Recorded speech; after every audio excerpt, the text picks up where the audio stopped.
Welcome back. The U.S. is said to be seeking the extradition of detained Pastor Apollo Quiboloy, who faces multiple charges in the country. Philippine Ambassador to the U.S., Manuel Romualdez, says the request was made last June. For Quiboloy's camp, the administration should let Philippine courts decide first on his criminal case. Let's get on point with Pastor Quiboloy's legal counsel, Attorney Ferdinand Topacio. Attorney Topacio, welcome to the show. Thank you so much for your time. Yes, thank you very much for having me. It's always a pleasure, and I wish I could have joined you live. Yes, same here, sir, but thanks for taking our call. First of all, I'm sure you've heard about this news, but is the defense or is the camp of Pastor Apollo Quiboloy, should your camp be furnished a copy of this extradition request, or does this solely just go to the Philippine government without any copy furnished to the defense?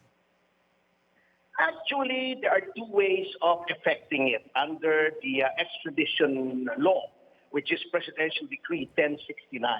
If there is some urgency to taking a person subject of an extradition request into custody, then a special order by the court hearing the petition for extradition may be issued, ordering any law enforcement authority to take that person into custody. But obviously, that urgency no longer exists because Pastor Quiboloy is now in custody in relation to the trial of other cases filed locally, meaning in the Philippines.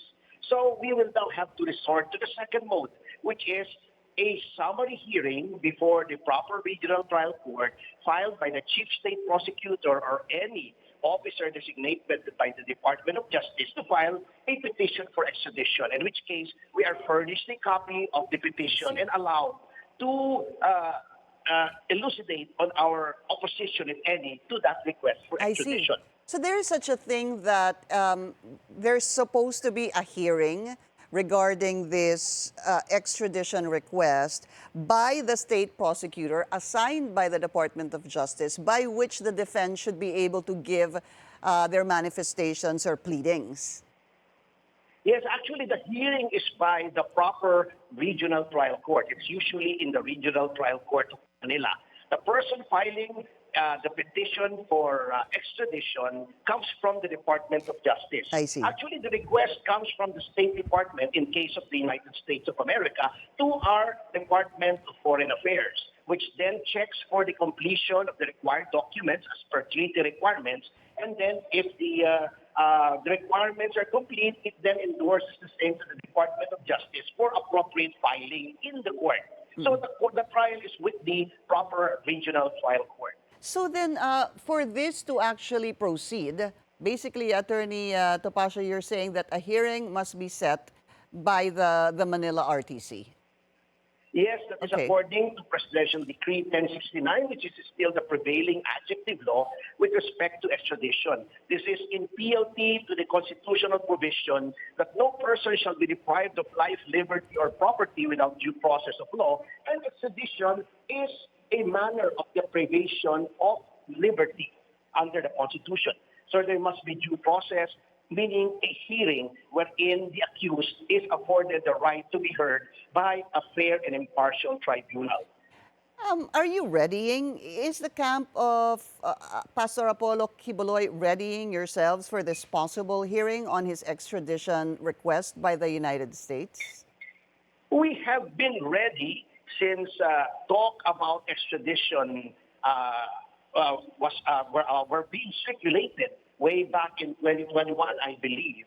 However, things have changed since then because there is a principle that when the country where the request is being made has already taken jurisdiction and custody of a person in connection with a criminal offense, and there is already a trial, the primary jurisdiction belongs to that country, in this case, the Philippines.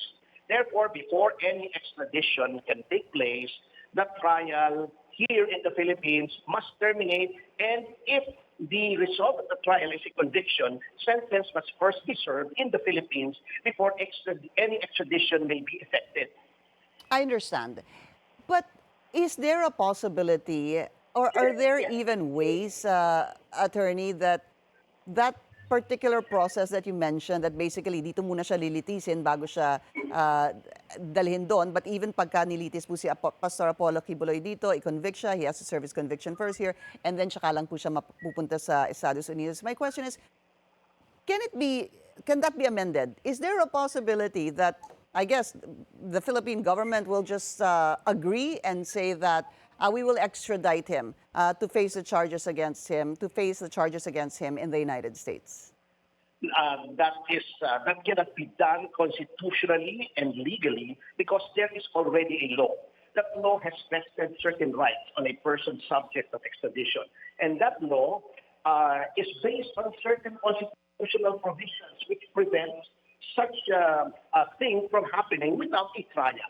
So if they are going to do what they did to the former President Duterte, then they will be open to serious constitutional and legal issues. Because extradition goes into the very heart of a nation's sovereignty.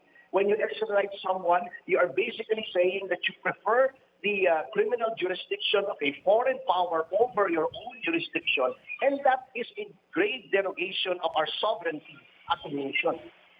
Follow-up question on that.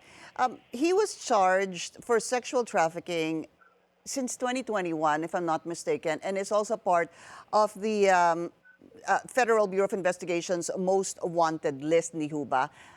I guess my question is, could that take precedence because in 2021 he was already charged, and that was a couple of years prior to the Philippines taking jurisdiction, possibly in 2024, due to the alleged crimes that he committed here in the country? It is not supposed to take primacy because in this case, the prevailing doctrine is primus tempore, posterior jure, first in time and stronger in right. Since the courts of the Philippines have taken jurisdiction first, before jurisdiction was acquired over him, as in fact, the courts in California have not even gotten jurisdiction over his person up to now, then our courts should definitely take primacy. And I think there were pronouncements made to that effect last year, both by our Foreign Affairs Department and the Department of Justice. All right. Attorney Ferdinand Topacio, sir, pleasure to speak to you. Maraming salamat po sa inyong oras. Thank you, sir. And that's On Point. Join us again tomorrow, 7:30 p.m. here on BNC, the Billionaire News Channel. I'm Pinky Webb. Thank you for watching.